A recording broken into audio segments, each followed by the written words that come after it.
رومیوں سے ٹکر لینے کی خواہش میرے دل میں بھی ہے اور یہ ہماری دفاعی ضرورت بھی ہے۔ رومیوں کی جنگی طاقت کو اتنا کمزور کر دینا ضروری ہے کہ وہ سلطنت اسلامیہ کی طرف دیکھنے کی جرأت نہ کر سکیں، لیکن ہم ان سے ٹکر نہیں لے سکتے۔ تم ان کے خلاف بڑے پیمانے کی جنگ نہ کرنا، محتاط ہو کر آگے بڑھنا تاکہ خطرہ زیادہ ہو تو پیچھے بھی ہٹ سکو۔ تم یہ جائزہ لینے کے لیے حملہ کرو کہ رومیوں کی فوج کس طرح لڑتی ہے اور اس کے سالار کیسے ہیں۔ امیر المؤمنین رضی اللہ عنہ نے صاف الفاظ میں لکھا کہ اپنے لشکر کو ایسی صورت میں نہ ڈال دینا کہ پسپائی اختیار کرو اور تمہیں اپنے علاقے میں آ کر بھی پناہ نہ ملے۔ اس سالار کا نام بھی خالد تھا، خالد بن سعید، لیکن میدان جنگ میں وہ خالد رضی اللہ عنہ کی گرد کو بھی نہیں پا سکا تھا۔ اسے جن دستوں کا سالار بنایا گیا تھا وہ سرحدی فرائض انجام دینے والے دستے تھے۔ ان میں لڑنے کی اہلیت تھی اور ان میں لڑنے کا جذبہ بھی تھا، لیکن انہیں جنگ کا ویسا تجربہ نہ تھا جیسا خالد بن ولید کے دستوں نے حاصل کر لیا تھا۔ امیر المؤمنین رضی اللہ عنہ نے خالد بن سعید کو اپنی سرحدوں پر پہرا دینے کے لیے بھیجا تھا۔ ان دستوں کا ہیڈ کوارٹر تیمہ کے مقام پر بنایا گیا تھا۔ بعض مورخوں نے لکھا ہے کہ خالد رضی اللہ عنہ کی پے در پے کامیابیاں دیکھ کر خالد بن سعید کو خیال آیا کہ خالد رضی اللہ عنہ نے فارس کو شکستیں دی ہیں تو وہ رومیوں کو ایسے ہی شکستیں دے کر خالد رضی اللہ عنہ کی طرح نام پیدا کرے گا۔ ابن ہشام اور ایک یورپی مورخ ہنری سمتھ نے یہ بھی لکھا ہے کہ خلیفۃ المسلمین رضی اللہ عنہ خالد بن سعید کی قیادت اور صلاحیتوں سے واقف تھے، اس لیے انہوں نے اس سالار کو بڑی جنگوں سے دور رکھا تھا، لیکن وہ اس کی باتوں میں آ گئے۔ خالد رضی اللہ عنہ نے بھی فراز کے مقام پر رومیوں سے ٹکر لی تھی، لیکن سرحد پر معرکہ لڑا تھا۔ انہوں نے آگے جانے کی غلطی نہیں کی تھی۔ خالد بن سعید نے امیر المؤمنین کا جواب ملتے ہی اپنے دستوں کو کوچ کا حکم دیا اور شام کی سرحد میں داخل ہو گئے۔ اس وقت شام میں ہرقل رومی حکمران تھے۔ اسے جنگوں کا بہت تجربہ تھا۔ رومیوں کی اپنی جنگی تاریخ اور روایات، وہ اپنی فوج کو انہی کے مطابق ٹریننگ دیتے تھے۔ یہ تقریباً انہی دنوں کا واقعہ ہے جب خالد رضی اللہ عنہ فراز کے مقام پر رومیوں، فارسیوں اور عیسائیوں کے متحدہ لشکر کے خلاف لڑے اور انہیں شکستیں دی تھیں۔ اس سے رومی محتاط، مستعد اور چوکس ہو گئے تھے۔ انہوں نے اپنی فوج کو ہر لمحہ تیار رہنے کا حکم دے رکھا تھا۔ خالد بن سعید نے آگے کے احوال و قوائف معلوم نہ کیے، کوئی جاسوس آگے نہ بھیجا اور اندھا دھند بڑھتے گئے۔ آگے رومی فوج کی کچھ نفری خیمہ زن تھی۔ خالد بن سعید نے دائیں بائیں دیکھے بغیر اس پر حملہ کر دیا۔ رومیوں کا سالار بابان تھا جو جنگی چالوں کے لحاظ سے خالد بن ولید کے ہم پلہ تھا۔ خالد بن سعید نہ سمجھ سکا کہ رومیوں کی جس نفری پر اس نے حملہ کیا ہے اس کی حیثیت جال میں دانے کی ہے۔ وہ انہی میں الجھ گیا۔ تھوڑی ہی دیر بعد اسے پتہ چلا کہ اس کے اپنے دستے رومیوں کے گھیرے میں آ گئے ہیں اور عقب سے رومی ان پر حلہ بولنے کے لیے بڑھے آ رہے ہیں۔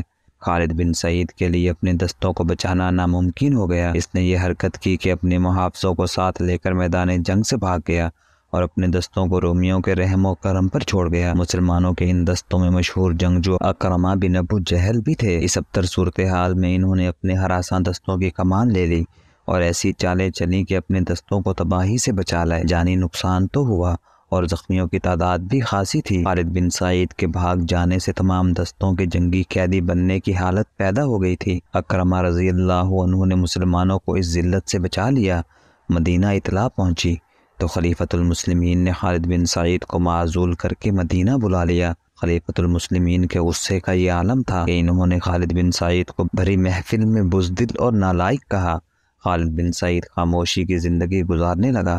اس سے زیادہ اور افسردہ آدمی اور کون ہو سکتا تھا؟ آخر خدا نے اس کی سن لی۔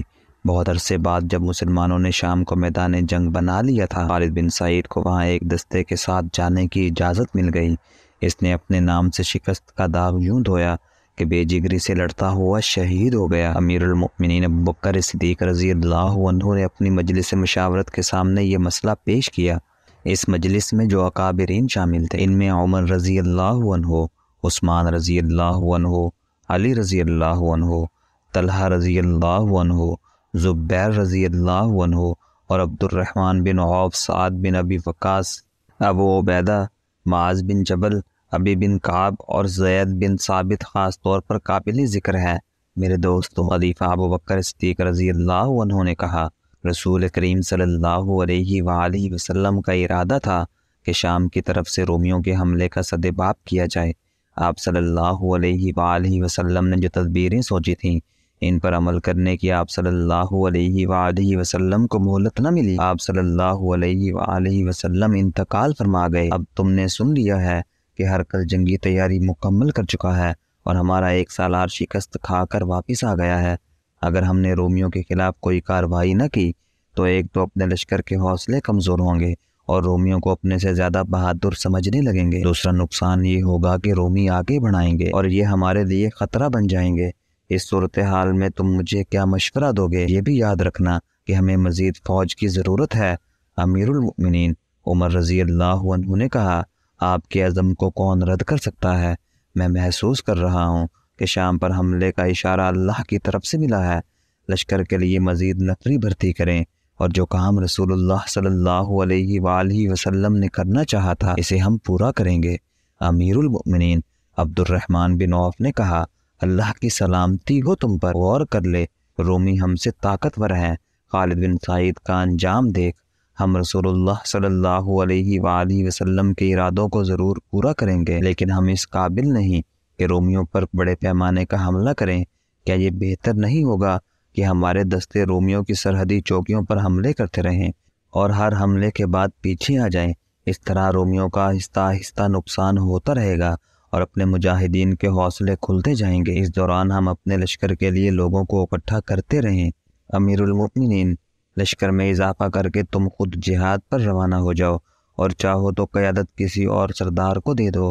مورخوں نے اس دور کی تحریروں کے حوالے سے لکھا ہے کہ تمام مجلس پر خاموشی طاری ہو گئی۔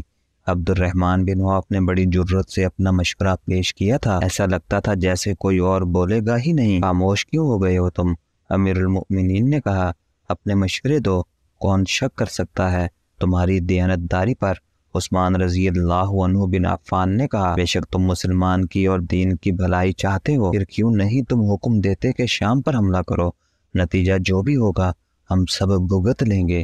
مجلس کے دوسرے شرکاء نے عثمان بن عفان کی تائید کی اور متفقہ طور پر کہا کہ دین اور رسول اللہ صلی اللہ علیہ وآلہ وسلم کی امت کے وقار کے لیے مسند خلافت سے جو حکم ملے گا سب قبول کریں گے۔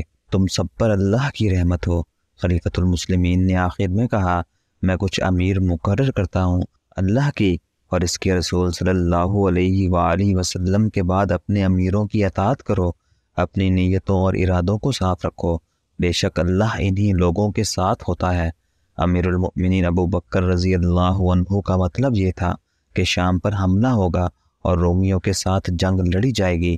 مجلس پر پھر خاموشی طاری ہو گئی۔ محمد حسین ہیکل لکھتا ہے کہ یہ خاموشی ایسی تھی جیسے وہ رومیوں سے ڈر گئے ہوں یا انہیں امیر المؤمنین رضی اللہ عنہ کا یہ فیصلہ پسند نہ آیا ہو۔ عمر رضی اللہ عنہ نے سب کی طرف دیکھا اور ان کی آنکھیں جذبات کی شدت سے سرخ ہو گئیں۔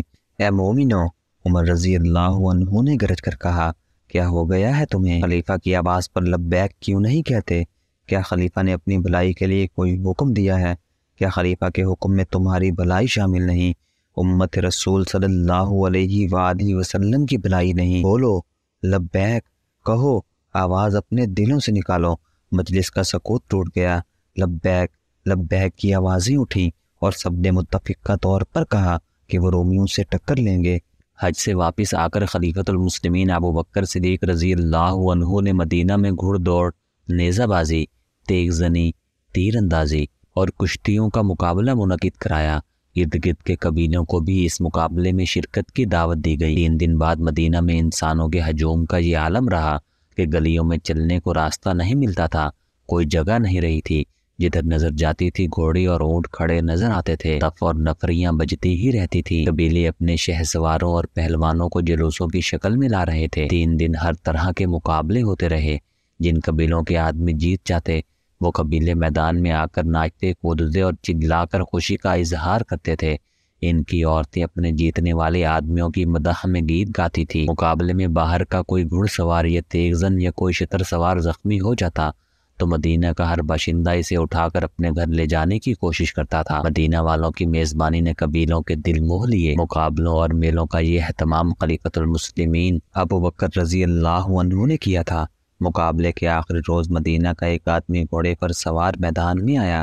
مدینہ کے ارد گرد لوگوں، گھوڑوں اور اونٹوں کا ہجوم تھا۔ اے رسول کریم صلی اللہ علیہ وآلہ وسلم کے امتیوں، میدان میں اترنے والے سوار نے بلند سی آواز سے کہا، خدا کی قسم کوئی نہیں جو تمہیں نیچا دکھا سکے۔ تم نے اس میدان میں اپنی طاقت اور اپنے جوہر دیکھ لیے ہیں۔ کون سا دشمن ہے جو تمہارے سامنے اپنے پاؤں پر کھڑا رہ سکے گا؟ یہ طاقت جو تم نے ایک دوسرے پر آزمائی ہے، اب اسے دشمن پر آزمانے کا وقت آ گیا ہے جو تمہاری طرف بڑھا آ رہا ہے۔ اے مومنین، اپنی زمین کو دیکھو، اپنے اموال کو دیکھو، اپنی عورتوں کو دیکھو جو تمہارے بچوں کو دودھ پلاتی ہیں، اپنی جوان اور کنواری بیٹیوں کو دیکھو جو تمہارے دامادوں کے انتظار میں بیٹھی ہیں کہ حلال بچے پیدا کریں۔ اپنے دین کو دیکھو جو اللہ کا سچا دین ہے۔ خدا کی قسم تم غیرت والے ہو، عزت والے ہو، اللہ نے تمہیں برتری دی ہے۔ تم پسند نہیں کرو گے کہ کوئی دشمن اس وقت تم پر آ پڑے جب تم سوئے ہوئے ہو اور تمہارے گھوڑے اور تمہارے اونٹ بغیر زینوں کے بندھے ہوئے ہوں گے، اور تم نہیں بچا سکو گے اپنے اموال کو، اپنے بچوں کو، اپنی عورتوں کو، اپنی کنواری بیٹیوں کو، اور دشمن تمہیں مجبور کر دے گا کہ سچے دین کو چھوڑ کر دشمن کے دیوتاؤں کی پوجا کرو۔ بتا ہمیں وہ دشمن کون ہے؟ ایک شتر سوار نے چلا کر پوچھا، کون ہے جو ہماری غیرت کو للکار رہا ہے؟ رومی گھوڑ سوار نے اعلان کرنے کے لہجے میں کہا، وہ ملک شام پر قبضہ کیے بیٹھے ہیں، ان کی فوج ہم سے زیادہ ہے، بہت زیادہ ہے، ان کے ہتھیار ہم سے اچھے ہیں، لیکن وہ تمہارا وار نہیں سہ سکیں گے۔ تم نے اس میدان میں اپنی طاقت اور اپنی ہمت دیکھ لی ہے، اب اس میدان میں چلو جہاں تمہاری طاقت اور ہمت تمہارا دشمن دیکھے گا۔ ہمیں اس میدان میں کون لے جائے گا؟ ہجوم سے کسی نے پوچھا۔ مدینہ والے تمہیں اپنے ساتھ لے جائیں گے، مدینہ کے گھوڑ سوار نے کہا۔ دیکھو انہیں جو برسوں سے محاذ پر لڑ رہے ہیں، کٹ رہے ہیں اور وہیں دفن ہو رہے ہیں، انہیں اپنے بچوں کی یاد نہیں رہی، انہیں اپنے گھر یاد نہیں رہے، وہ بڑی تھوڑی تعداد میں ہیں اور اس دشمن کو شکست پہ شکست دے رہے ہیں جو تعداد میں بہت زیادہ ہیں۔ وہ راتوں کو بھی جاگتے ہیں تمہاری عزتوں کے لیے۔ انہوں نے آتش پرست فارسیوں کا سر کچل ڈالا ہے، اب رومی رہ گئے ہیں، لیکن ہمارے مجاہدین تھک گئے ہیں، محاذ ایک دوسرے سے دور ہیں، وہ ہر جگہ فوراً نہیں پہنچ سکتے۔